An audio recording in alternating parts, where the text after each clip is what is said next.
എന്റെ ഇപ്പോ 2000 രൂപ എടുക്കാനില്ല. പിന്നെ എന്താ ഉണ്ട്? നുള്ളിപ്പെറുക്കി അവർ 500 രൂപ കാണും. എന്റെ പട്ടിക്ക് വേണം. മര്യാദക്ക് 2000 രൂപ എന്റെ കയ്യിൽ എണ്ണി തന്നില്ലെങ്കിൽ അതിന്റെ പ്രത്യാഘാതകം. പ്രത്യാഘാതം മേഘം എന്നുള്ളതിന്റെ ഇയാൾ എന്നെ പഠിപ്പിക്കൊന്നും വേണ്ട. പ്രത്യാഘാതം അത് ഭയങ്കരമായിരിക്കും.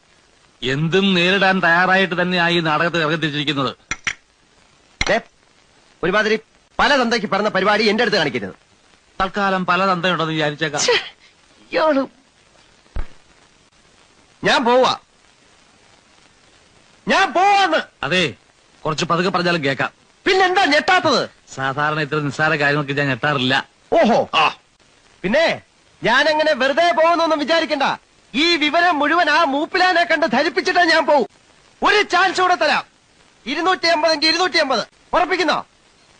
രണ്ടുപേരോടും കൂടെ ചോദിക്കുന്നത്. എടോ, തനിക്ക് നാണമില്ലേണോ?